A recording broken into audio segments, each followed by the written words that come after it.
تو پانی زیادہ نہیں ہوا، پانی تو اتنا ہی ہے، البتہ پانی میں جوش آ گیا روشنی کی وجہ سے، اور جب وہ روشنی کم ہو گئی تو پھر پانی سکون پذیر ہو گیا اپنی جگہ پر، نہ پہلے بڑھا نہ بعد میں کم ہوا، پانی اتنا ہی ہے، اس میں کوئی کمی بیشی نہیں۔ فرمایا، نبی نے اشارہ فرمایا اس بات کی طرف کہ بھائی ایمان تو تمہارا گھر پہ بھی مضبوط اور میری مجلس میں بھی مضبوط، اس میں کوئی کمی بیشی نہیں، لیکن میرے نور کی روشنی پڑتی ہے تو میری مجلس میں جوش پیدا ہو جاتا ہے اور گھر پہ تھوڑا سا سکون ہو جاتا ہے۔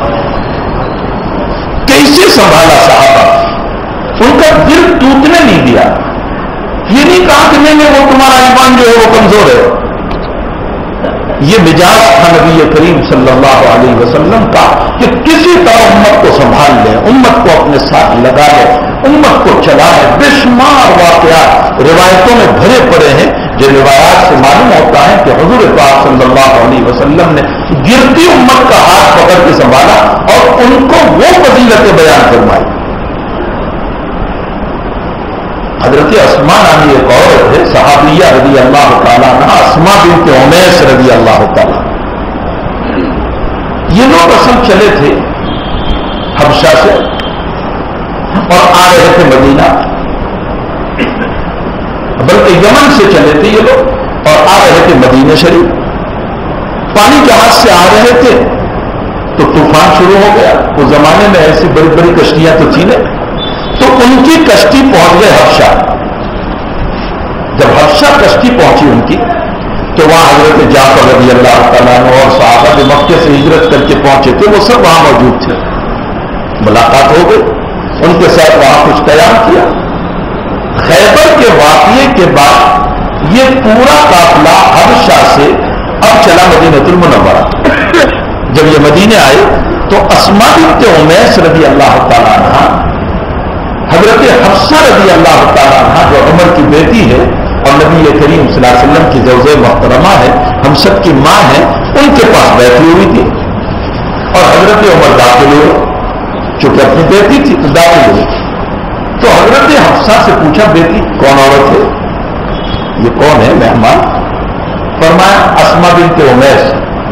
فرمایا اچھا آل حبشیہ آل بحریہ، ارے تم وہی تو ہو نا جو حبشہ سے آئے، تم وہی تو ہو جو سمندری راستے سے آئے؟ فرمایا ہاں وہی ہے۔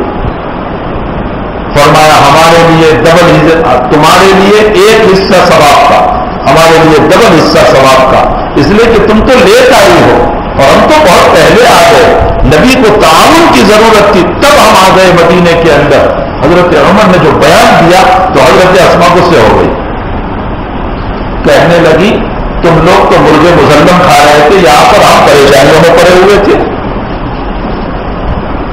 تمہارے حالات اچھے تھے، ہم وہاں مسائل میں تھے، اور تم اپنے آپ کی فضیلت بیان کر رہے ہو ہمارے اوپر۔ میں حضرت کے پاس جا کر عمر تیری شکایت کروں گی اور ایک لفظ بھی کم و بیش نہیں کروں گی، اور میں اس وقت تک کھانا نہیں کھاؤں گی جب تک کہ تیری شکایت نہ کر دوں۔ قسم کھا لی۔ شام کو حضرت کی خدمت میں پہنچی اور فرمایا اللہ کے حبیب پاک صلی اللہ علیہ وسلم، عمر نے ہم کو ایسا ایسا کہا، جبکہ مسائل میں ہم رہے، پریشانیوں میں ہم رہے، کتنی تکلیفوں میں ہم رہے، وہ عیسائیوں کا ملک تھا، ہمیں سیدھا کھانا نہیں مل رہا تھا، یہاں تو اطمینان تھا، مدینے میں سکون تھا، اور عمر نے ایسا کہا۔ فرمایا اچھا تو تم نے کیا جواب دیا؟ تو کہا میں نے یہی جواب دیا جو حضرت آپ کو سنایا۔ تو اللہ کے حبیب صلی اللہ علیہ وسلم نے فرمایا کہ تم نے بالکل صحیح جواب دیا، تم نے بالکل صحیح بات کہی۔ حضرت معاذ صلی اللہ علیہ وسلم نے اسماء کے دل کو جیت لیا اور فرمایا تم نے بالکل صحیح بات کہی، اچھا ہوا تم نے یہ کہا تو، لیکن یہ نہیں کہا کہ عمر کی بات غلط ہے، اس لیے کہ یہ مسئلہ مسلم ہے کہ جو پہلے ہجرت کر کے آئے ہیں ان کی فضیلت ہوگی ان لوگوں پر جو بعد میں آئے ہیں، لیکن اسماء کی بات کو بھی ایک درجے میں حضرت نے رکھ کر اسماء کے جی کو بھی خوش کر دیا۔ یہ حضرت کا مزاج تھا، ہر صحابی یہ سمجھتا تھا کہ حضرت کو سب سے زیادہ تعلق مجھے سے، ہر صحابی یہ سمجھتا تھا کہ حضرت کو سب سے زیادہ تعلق مجھے سے، اس لیے روایت دیکھو، کوئی صحابی کہتا ہے میں نے حضرت کے اتنے قریب بیٹھ کر یہ بات سنی، کوئی کہتا ہے میں حضرت کے پاس وضو کرا رہا تھا اور یہ بات سنی، کوئی کہتا ہے فلاں کا، یہ سب تقرب اپنا بیان کر رہا ہے، اور کوئی بھی یہ نہیں کہہ سکتا کہ حضرت نے کبھی ہم سے بغض رکھا ہو، کبھی دشمنی رکھی ہو، کبھی بھگایا ہو ہم کو، کبھی ہٹایا ہو، کبھی نہیں۔ نبی کریم صلی اللہ علیہ وسلم کا قطعاً یہ مزاج نہیں تھا۔ حضرت نے اپنی امت کو سنبھالا اور امت کو سنبھال کر کے امت کو دین کے اوپر اٹھایا۔ بہرحال میں یہ کہہ رہا تھا کہ تعالی شانہ ہمیں کسی نہ کسی بہانے سے دین کے لیے جمع کر دیتا ہے۔ یہ سب بہانے ہیں، ورنہ مسبب الاسباب جو ہے نا وہ تو اصل میں اللہ ہی کی ذات ہے۔ دیکھو اولاد جو دیتا ہے وہ حقیقت میں اللہ ہی دیتا ہے، لیکن ایک بہانہ بنایا کہ میاں بیوی آپس میں ملے اور تعلق ہو اور نسبت ہو اور ملاقات ہو اور اس کے بعد اولاد کا وجود ہو، تو میاں بیوی کا ملنا ایک بہانہ ہے اولاد دینے کا، ورنہ بھائی یہ ہے کہ کئی میاں بیوی ملتے اولاد نہیں بھی ہوتی ہے، یہ بھی مسئلہ ہے۔ تو ساری کائنات کو اللہ نے بہانوں پر چلایا ہے۔ اس کائنات کے اسباب کے پیچھے مسبب الاسباب ہے، اللہ کی ذات ہے، اسی ذات پر ہمیں یقین رکھنا ہے۔ تو اور وحدہ لا شریک ہمیں دین کی نسبت پر مختلف طریق پر ہمیں جمع کرتا رہتا ہے، تاکہ اس جمع کرنے سے ہم دین کی بات سنتے رہیں، کرتے رہیں اور اپنی زندگی میں دین کو اتارتے رہیں۔ تعالیٰ شاہ نے انسان کو پیدا کیا، ہمارا وجود اور ہماری ذات جو ہے نا وہ تو ماں کے پیٹ میں تیار ہوئی، ہماری ذات وہ وہاں تیار ہوئی، اور صفات جو ہمارے ہیں وہ دنیا میں آنے کے بعد، صفات ماں کے پیٹ میں نہیں ہوتے، وہاں نمازی نہیں، وہاں روزے دار نہیں، وہاں زکات دینے والے نہیں، وہاں حج کرنے والے نہیں، اندر میں ہماری ذات کا وجود ہوا، اور باہر آنے کے بعد صفات کا وجود ہوا، اور آخرت کا سارا فیصلہ صفات پر ہے، آخرت کا سارا فیصلہ جو ہے وہ صفات پر ہے۔ اسی لیے جناب نبی کریم صلی اللہ علیہ وسلم نے فرمایا کل مولود یولد علی الفطرہ فابواہ یحودانہ او ینصرانہ او یمجسانہ، فرمایا ہر بچہ دین کی، اللہ کی، رسول کی صلاحیت کو لے کر آتا ہے، استعداد کو لے کر آتا ہے۔ جو بھی بچہ دنیا میں پیدا ہوتا ہے وہ دین کی صلاحیت کو لے کر کے آتا ہے، ایمان کی صلاحیت کو لے کر آتا ہے، لیکن پھر اس کو جیسا ماحول ملتا ہے اس ماحول کے مطابق وہ چل پڑتا ہے۔ اس کو عیسائیت کا ماحول ملا وہ عیسائی بن جاتا ہے، اس کو یہودیت کا ماحول ملا وہ یہودی بن جاتا ہے، اس کو حنوط اور شرک کا ماحول ملا وہ مشرک بن جاتا ہے، اس کو اور کوئی ماحول ملا وہ وہی بنتا ہے، اور مومن کے گھرانے میں مومن کا ماحول ملا تو نتیجہ یہ ہے کہ وہ مومن کی زندگی گزارتا ہے۔ جناب نبی کریم صلی اللہ علیہ وسلم یہ بتانا چاہتے ہیں کہ ہر دنیا میں پیدا ہونے والا ایمان کی استعداد، ایمان کی صلاحیت کو لے کر کے آتا ہے، لیکن پھر محنت کی وجہ سے وہ غلط راستوں پر چلا جاتا ہے۔ ایمان والی محنت ہوتی ہے تو پھر ایمان کی طرف چل پڑتا ہے۔ تو ہمارا وجود اور ہماری ذات یہ تو ماں کے پیٹ میں بنا، اور ایک عجیب لطیفہ ہے کہ ماں کے پیٹ میں ہم جہاں رہتے ہیں اس کو کہا جاتا ہے رحم، رحمدانی بولتے ہیں رحم۔ اور میں ایک بات سناتا ہوں کہ دو لفظ ہیں وہ ہے دونوں ایک ہی، قدرے حروف کے آگے پیچھے کر کے، ایک ہے رحم ایک ہے حرم، رحم حرم، حروف اتنے ہی ہے رحم میں بھی حرم میں بھی، لیکن آگے پیچھے تھوڑا سا مسئلہ ہے۔ اور یہ دونوں جگہ ایسی ہے رحم اور حرم کہ جتنے اس میں آئے وہ سب سمجھ آتے ہیں۔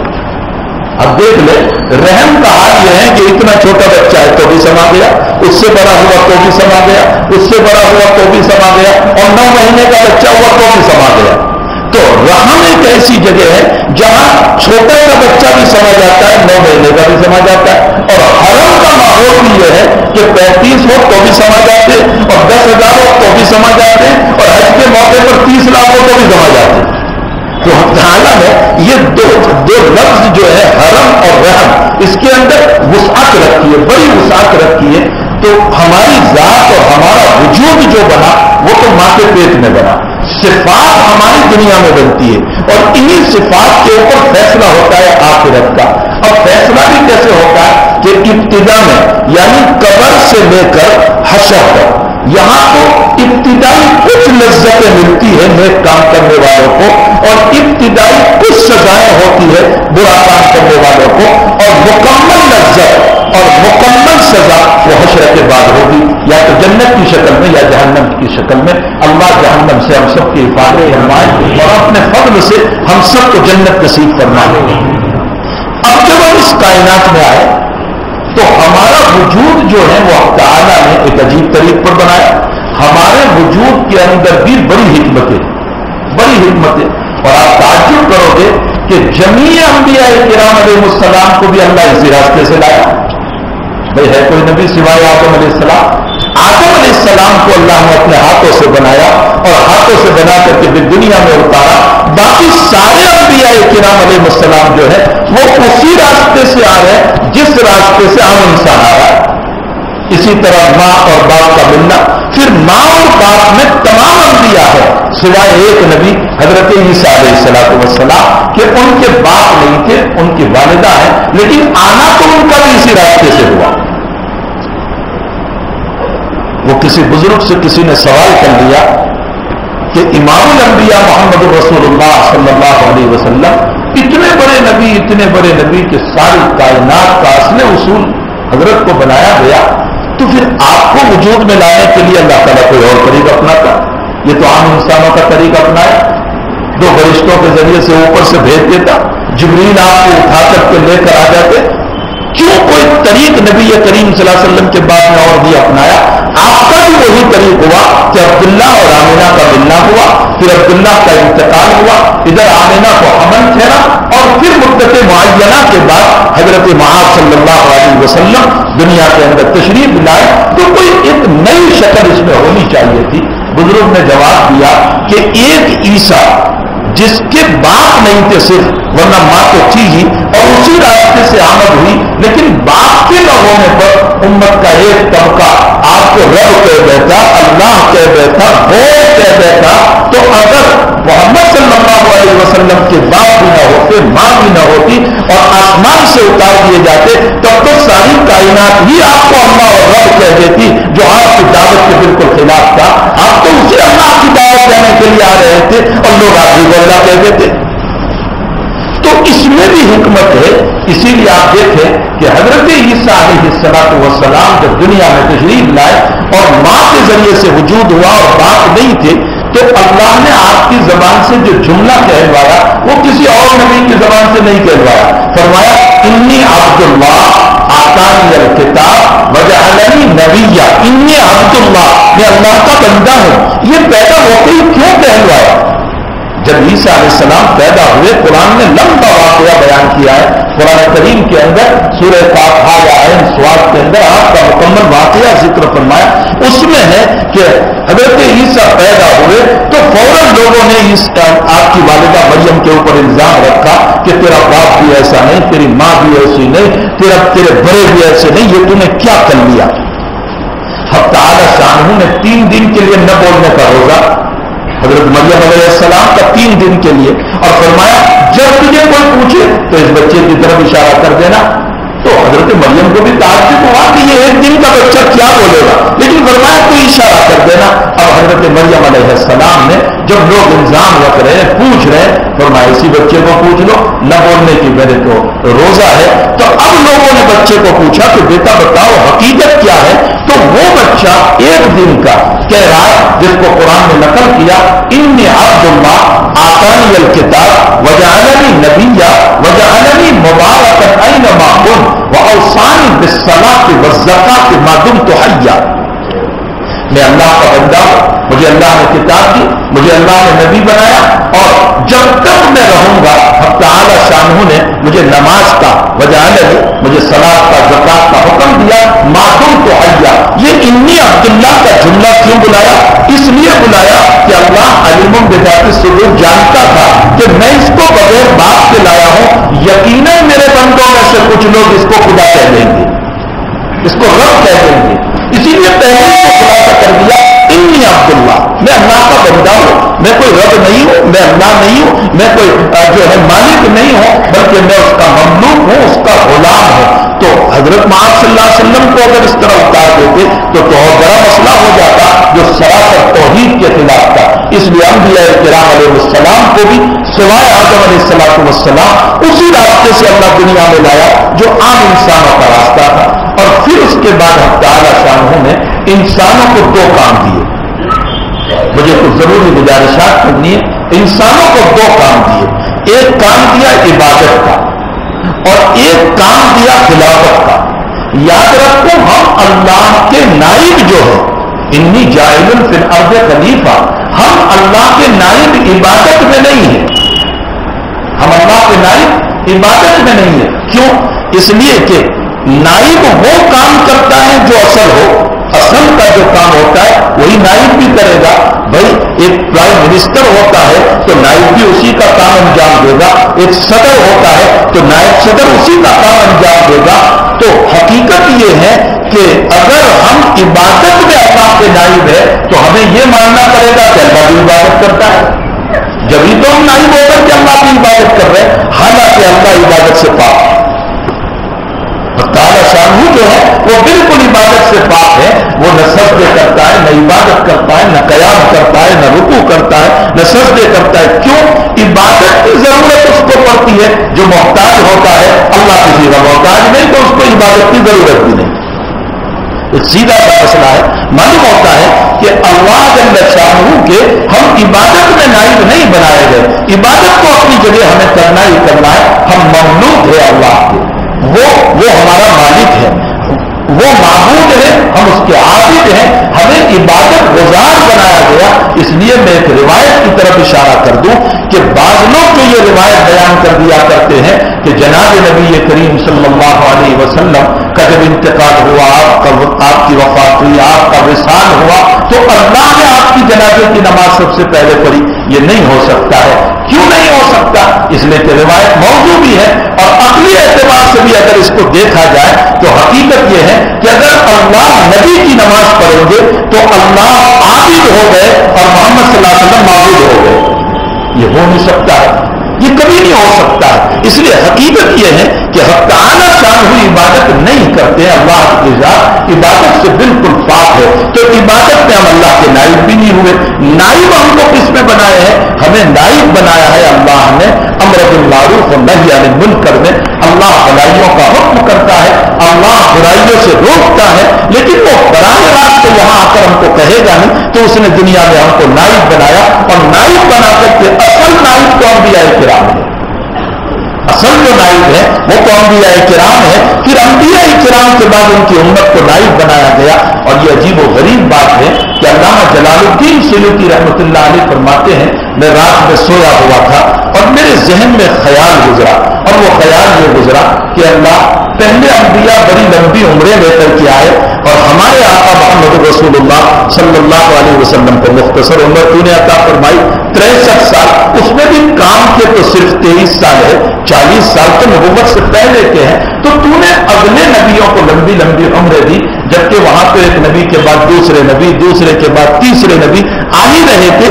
امت کے بگاڑ کو وہ درست کر لیتے.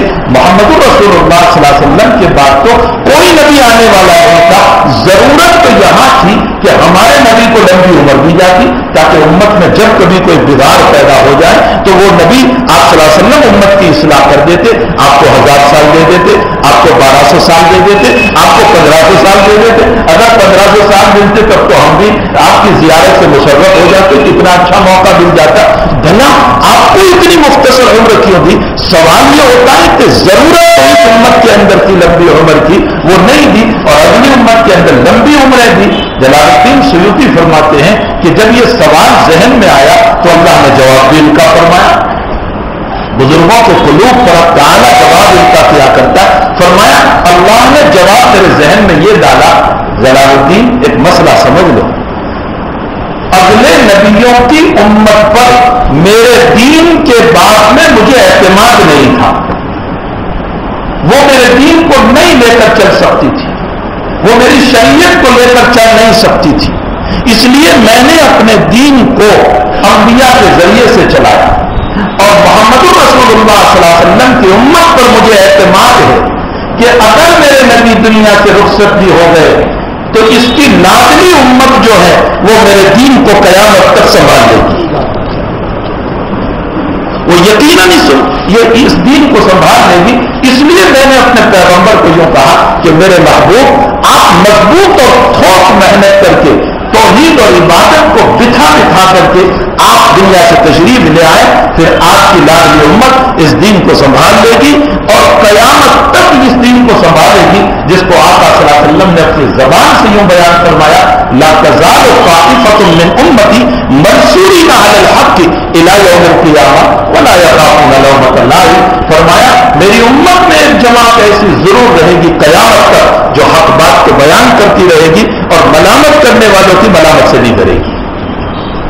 کوئی بھی ان پہ ملامت کرے، ان کے بستر کو پھینکے، ان کو برا بھلا کہے، ان کو گالی دے دیں، ان پر کفر کے فتوے لگا دے، طرح طرح کی باتیں ان کے ساتھ کر لیں، لیکن وہ حق بات کے بیان کرنے سے ہٹنے والے نہیں ہیں، بلکہ وہ برابر حق بات کو بیان کرتے چلے جائیں گے۔ معلوم یہ ہوتا ہے کہ اس دین کی ذمہ داری بحیثیت نیابت و بحیثیت خلافت اللہ تعالیٰ نے اس امت کے اوپر ڈالی ہے۔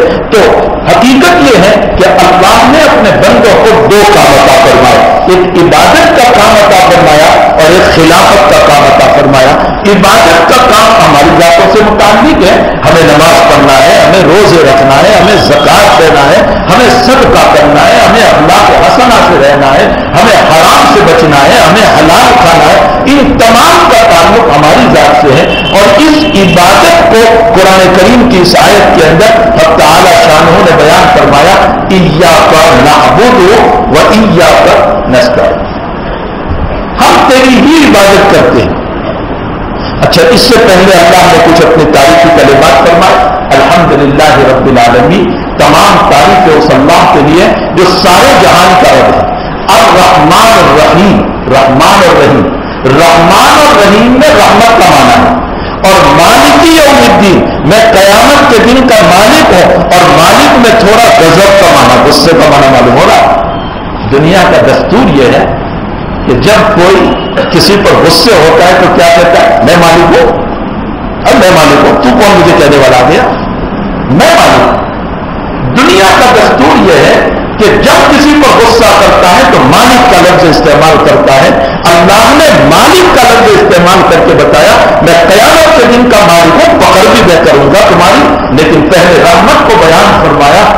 علامہ اوزاعی رحمۃ اللہ علیہ جو فقیہ الشام ہے، انہوں نے عجیب و غریب یہاں حکمت لکھی اور ارشاد فرمایا کہ قربان جاؤ قرآن کریم کی بلاغت پر اور تعالی شانہ کی ذات کو اگر آپ دیکھیں تو اللہ تعالیٰ نے بیان کر رہے ہیں کہ میرے بندے، میں قرآن کے شروع ہی میں تجھے کہہ رہا ہوں کہ میری رحمت زیادہ ہوگی میرے غصے کے مقابلے میں۔ اسی لیے رحمان کو پہلے لایا اور مالک یوم الدین کو بعد میں لایا، اور یہی وجہ ہے کہ اللہ نے اپنے عرش کے اوپر لکھا ہوا ہے، سبقت رحمتی غضب، میری رحمت میرے غصے کے اوپر غالب ہے، میری رحمت میرے غصے کے اوپر غالب ہے۔ امام غزالی رحمۃ اللہ علیہ نے لکھا ہے کہ انسان کی زندگی کے دو پارٹ ہیں، ایک پارٹ کا تعلق اللہ سے ہے اور ایک پارٹ کا تعلق بندوں سے ہے۔ حق تعالی شانہ یوں فرما رہے ہیں کہ میرے بندے، جن معاملات کا تعلق میرے ساتھ ہے وہ تو میں تو وسیع رحمت والا ہوں، میں چاہوں گا تو اس کے اندر معاف کر دوں گا، بہانہ بنا کر کے بھی تجھے معاف کر دوں گا، لیکن بندوں والا جو پارٹ ہے جب تک وہ معاف نہیں کرے گا وہاں تک میں معاف نہیں کر سکتا ہوں۔ اور اس میں امام غزالی نے لکھا ہے کہ رحمت خدا وسیع ہے تو وہ وسعت رحمت سے تو معاف کر دے گا، لیکن بندوں کے دل بہت چھوٹے ہیں کہ معاف نہیں کر سکتا ہے، اس کا دل ہی بہت چھوٹا ہے، بہت کم دل والا ہے، یہ جلدی معاف نہیں کرتا، یہ اپنے باپ کو معاف نہیں کرتا، اپنی ماں کو معاف نہیں کرتا، اپنے بھائی کو معاف نہیں کرتا، اپنی بہن کو معاف نہیں کرتا۔ اس کو غصہ آتا ہے تو وہ اپنے بھائی کو بھی یوں کہہ دیتا ہے میرے جنازے پر بھی نام ہے کہ نہیں، وہ اپنی بہن کو بھی کہہ دیتا ہے میرے منہ کو بھی نہ دیکھنا، مرتے وقت تجھے اطلاع بھی نہیں دی جائے گی۔ تو بندے کا حال یہ ہے کہ یہ جلدی معاف نہیں کرتا۔ حق تعالی شانہ فرماتے ہیں کہ دنیا والوں کی معافی کا تعلق اب تیرے حوالے میں کرتا ہوں، یہ میں نے تجھے دنیا ہی میں بتا دیا۔ اللہ کہہ رہا کہ میرے پیغمبر کے ذریعے سے میں نے تجھے دنیا ہی میں کہہ دیا ہے کہ یہیں سے لوگوں کے ساتھ معاملات کی صفائی کر کے آ جانا، رہ گئے میرے مسائل، میں بہت وسیع رحمت والا ہوں، میری رحمت کی وسعت کی بنیاد پر میں چاہوں گا کہ یہ معاف بھی کر دوں گا۔ تو حق تعالیٰ نے اپنی رحمت کو بیان کرنے کے لیے پہلے رحمان الرحیم بیان کیا، پھر مالک یوم الدین کے ذریعے سے اپنا غضب بھی بیان کیا. ظاہر سی بات ہے کہ جب رحمت بھی اس کے پاس ہے اور غصہ بھی اسی کا ہے تو ایمان نام ہے امید اور خوف کے درمیان. الایمان بین الخوف والرجاء. رحمان اور رحیم اور مالک یوم الدین، ان دونوں کو جب ملایا اسی کا نام ایمان ہے کہ اللہ سے امیدیں بھی وابستہ ہو، اللہ کا خوف بھی وابستہ ہو. لیکن امام غزالی رحمت اللہ علیہ نے میرے بھائی ایک بہت پیاری بات لکھی ہے، بہت کام کی ہے، اس کو یاد رکھیں. حضرت نے یوں فرمایا کہ دیکھو جوانی میں اگرچہ ایمان نام ہے خوف اور امید، اللہ کا خوف بھی ہو، ڈر بھی ہو، لیکن امید بھی ہو. فرمایا جوانی میں خوف زیادہ ہو امید کم ہو، اور بڑھاپے میں امید زیادہ ہو خوف کم ہو. بہت بہت اچھی بات ہے. جوانی میں خوف زیادہ ہو امید کم ہو. کیوں؟ اس لیے کہ جوانی میں جب خوف زیادہ ہوگا گناہوں سے بچیں گے، اور بڑھاپے میں امید زیادہ ہو اللہ سے، خوف کم ہو تاکہ مرنے سے پہلے مایوسی نہ آ جائے. اللہ تعالیٰ ہمیں اپنے بڑوں کی ان باتوں کی قدردانی کی توفیق عطا فرمائے. شریعت کو ایسے کھول کر ہمارے سامنے رکھا ہے. حضرت حسن بصری رحمت اللہ علیہ فرماتے ہیں کہ اللہ جل شانہ نے اس امت کو دو چیزیں بڑی عجیب و غریب عطا فرمائی. فرمایا ایک ہے توبہ اور ایک ہے نیت. توبہ اور نیت. فرمایا کہ عجیب و غریب دو صفت اس امت کو دی ہے. توبہ کا کام یہ ہے کہ موجود کو ختم کر دیتا ہے.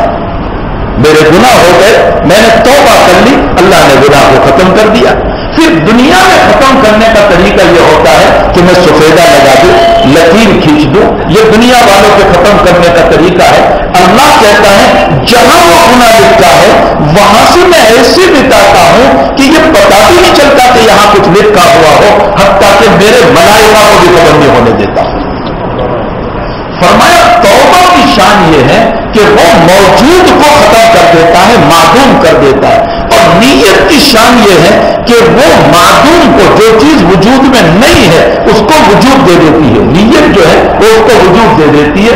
ہم نے کوئی نیت کی اچھے کام کو کرنے کی کہ مجھے یہ کام کرنا ہے، اتفاق ہوا کہ وہ کام میں نہیں کر سکا، لیکن میں نے نیت اپنی کر لی تھی کہ میں یہ کام ضرور کروں گا. اللہ تعالیٰ کہتا ہے اگرچہ وہ کام وجود میں نہیں آیا لیکن تیری اچھی نیت کی وجہ سے میں نے ایک ثواب ضرور تجھے دے دیا.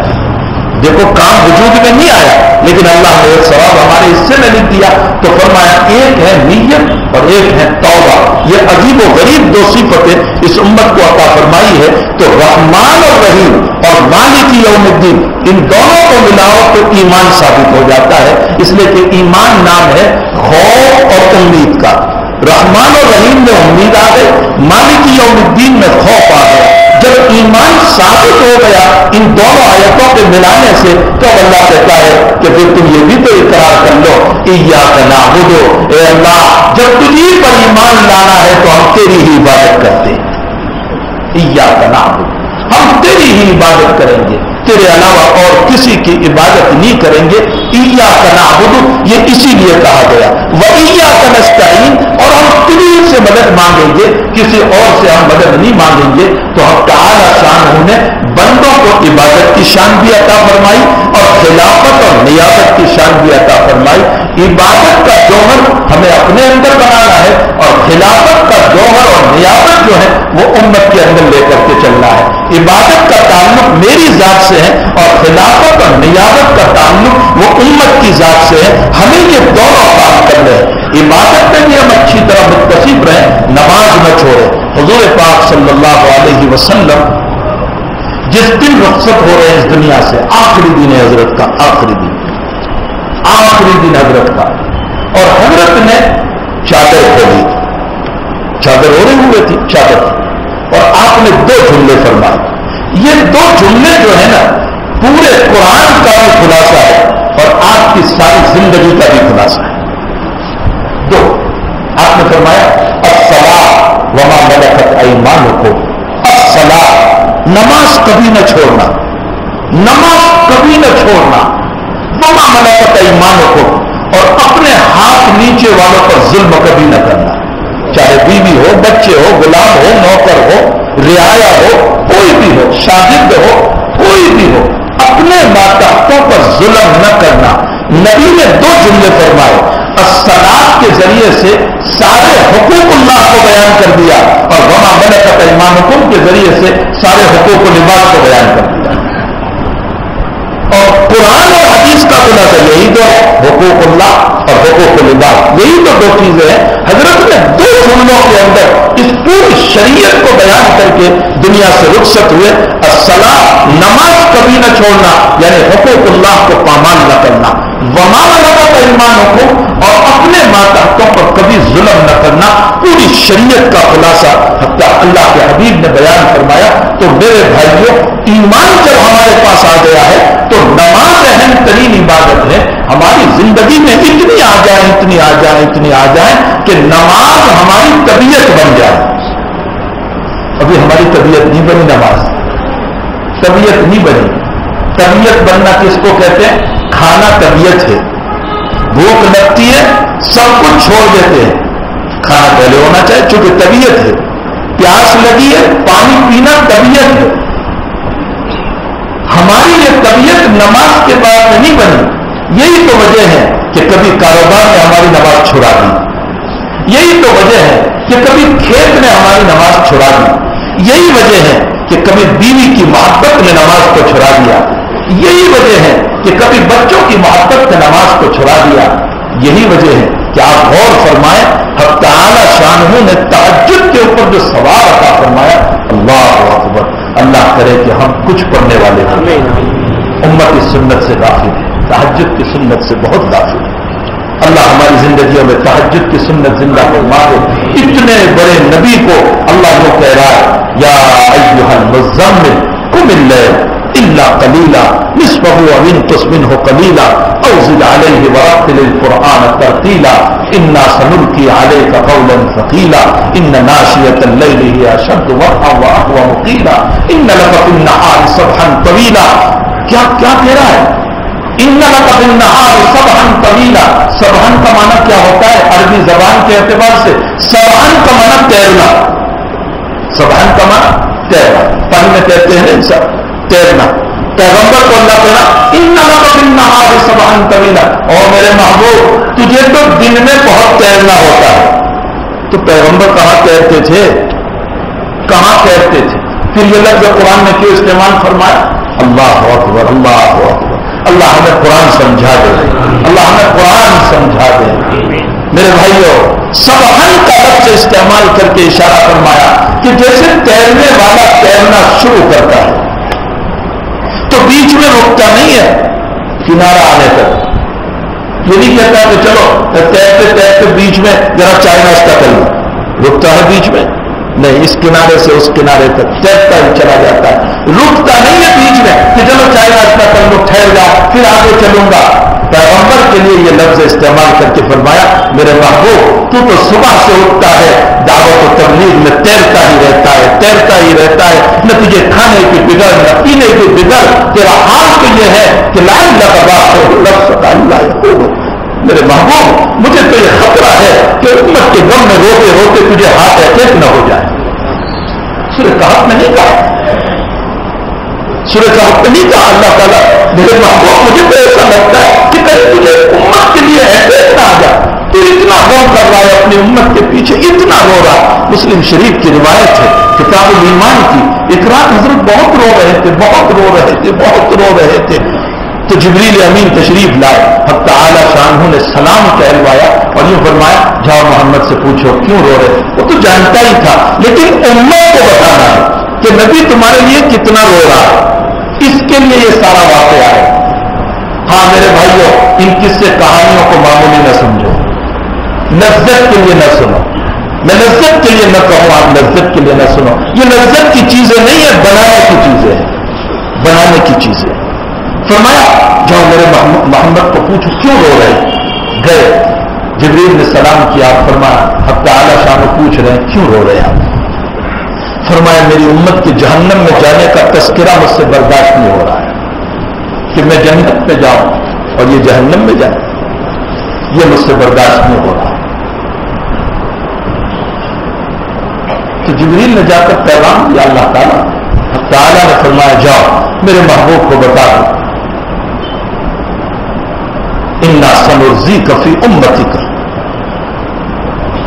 ہم آپ کو آپ کی امت کے بعد میں راضی کر دیں گے، آپ نہ رو، ہم آپ کو آپ کی امت کے بعد میں راضی کر دیں گے۔ تو حضرت کیا فرما رہے؟ جب جبریل نے یہ جملہ کہا، مسلم شریف میں ہے، حضرت نے فرمایا میں راضی نہیں ہوں گا جب تک کہ میرا ایک ایک مومن امتی جنت میں نہ چلا جائے۔ ان لک فی النہار سبحا طویلا، دن میں تو تجھے بڑی مشغولیت ہوتی ہے میرے محبوب، اس لیے رات کی خلوتوں میں مجھے یاد کر لے، تو رات کی خلوتوں میں مجھے یاد کر لے، بڑے مزے آتے ہیں، بڑے مزے آتے ہیں، کچھ اٹھ جایا کرو۔ میں نہیں کہتا ہوں کہ 3 بجے سے اٹھو، 4 بجے سے اٹھو، 5:45 پر اس وقت تو جو ہے صبح صادق ہو رہی ہے، 5:15 پہ اٹھو گے، نیند بھی پوری ہو جائے گی، 2-4 رکعت پڑھیں گے، رحمت سے مالا مال ہو جائیں گے۔ 2-4 رکعت رات میں اٹھنے کا اپنا مزاج بناؤ۔ ہمارے اکابر نے جو کچھ پایا تہجد سے پایا ہے، ہمارے بزرگوں نے جو کچھ پایا وہ تہجد سے پایا ہے۔ اپنا مزاج تھوڑا سا رات کی خلوتوں میں اللہ سے مانگنے کا بناؤ۔ تو پیغمبر صلی اللہ علیہ وسلم کو جب کہا گیا تو امت کو یہ عمل کرنا چاہیے، اور تہجد پر اتنا ثواب۔ ہاں، بزرگوں نے فرمایا بہت عجیب بات، فرمایا تہجد پر اتنا ثواب اس لیے کہ اس نے اپنی 3 محبوب چیزوں کو چھوڑا۔ تہجد پڑھنے والا 3 محبوب چیزوں کو چھوڑتا ہے۔ آخری پہر کی نیند بہت اچھی لگتی ہے، بہت میٹھی، پوری رات نہیں سویا ہوگا لیکن 4 بجے ضرور نیند آتی ہے۔ آخری پہر کی نیند بڑی میٹھی لگتی ہے، اس نے اپنی میٹھی نیند کو بھی قربان کر دیا۔ نمبر 2، محبوبہ کی گود میں، بیوی کی گود میں نیند بہت اچھی آ رہی تھی، اس نے بیوی کو بھی چھوڑا۔ نمبر 3، گرم گرم لحاف اوڑھ کر نیند بڑی اچھی آ رہی تھی، اس نے لحاف کو بھی دھکیلا۔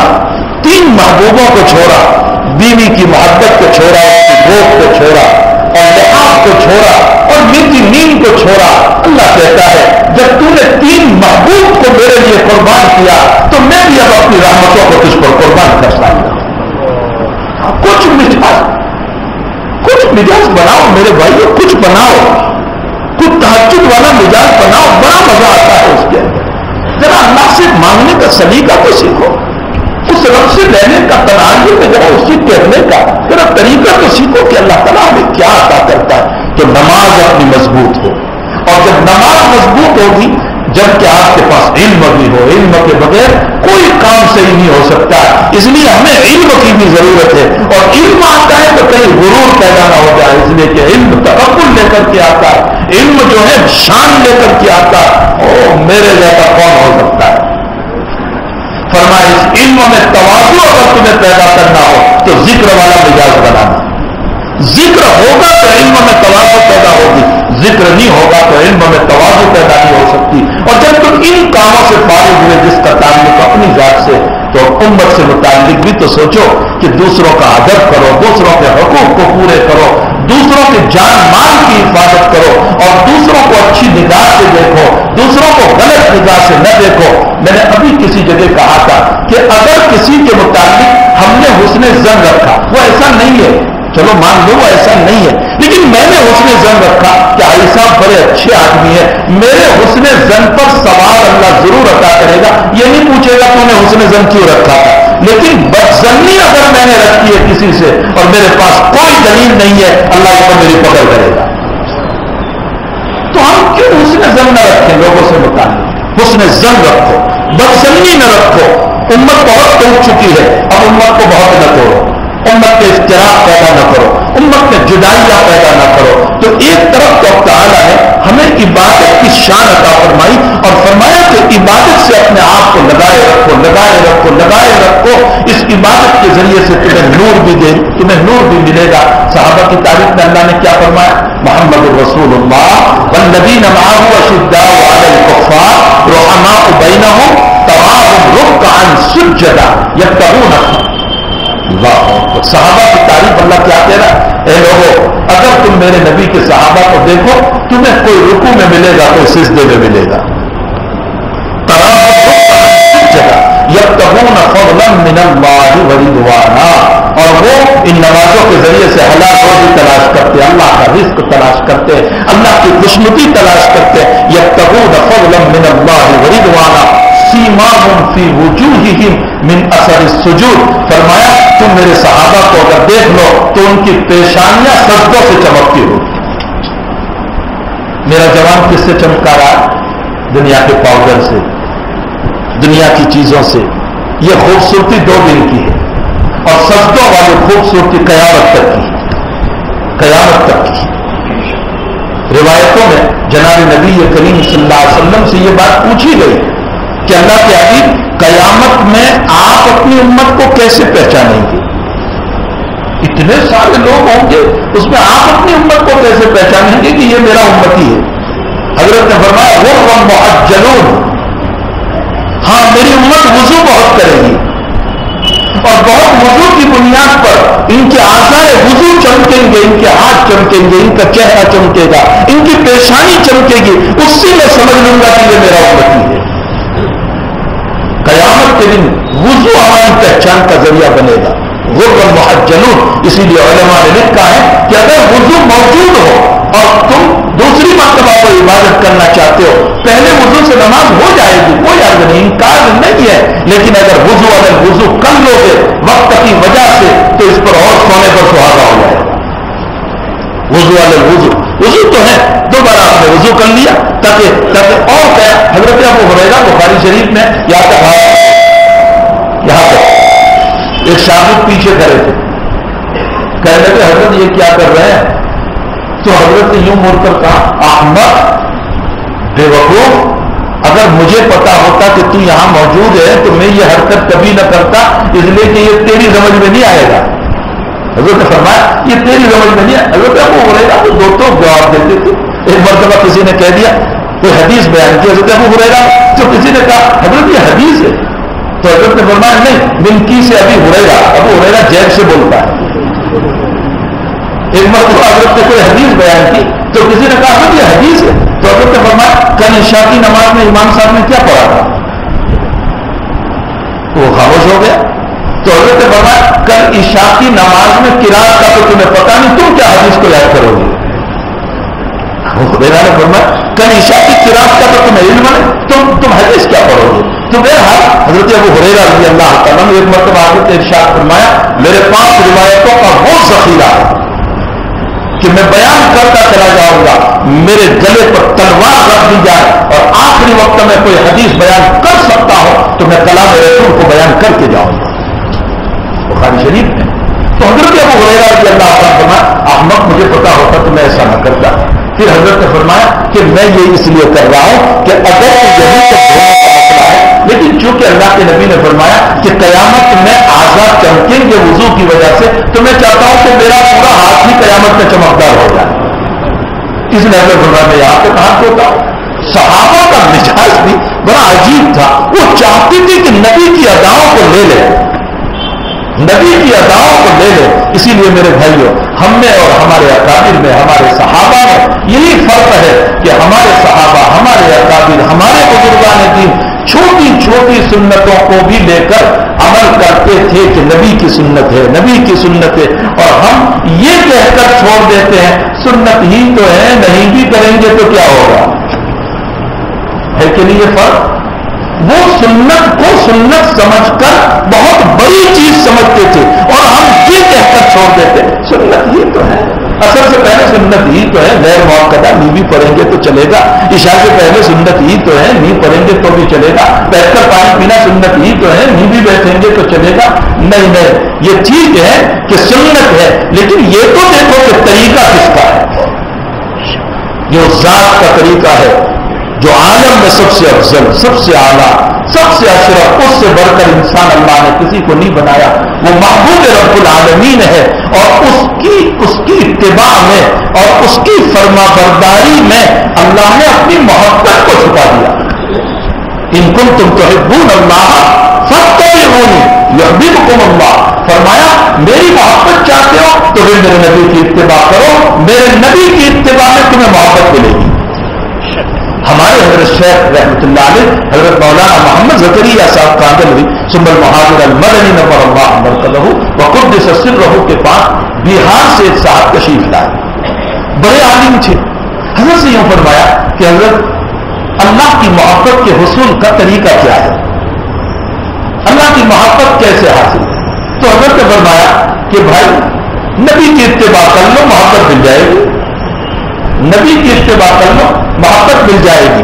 اور اگلا جملہ ارشاد فرمایا جب تم اتباع نبوی پر آ جاؤ تو پھر مجھ سے کہو گے بھی نہیں، خود بخود محبت رب کو دیکھتے ہی چلے جاؤ گے، اللہ کی محبتیں تمہیں نظر آتی ہی چلی جائے گی۔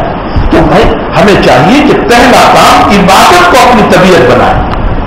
ہمارے کاروبار نے، ہمارے بیوی بچوں نے، ہمارے دنیا کے شغل نے ہمیں ہماری طبیعت، ہماری عبادت کی طبیعت نہیں بننے دی۔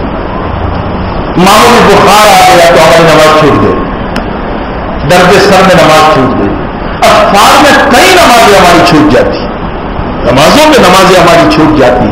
اور آقا صلی اللہ علیہ وسلم کا حال کیا ہے، مرض الوفات کی روایت میں آپ کو سناؤ، ورنہ حضرت کو بہت سی مرتبہ بیمار ہوئے۔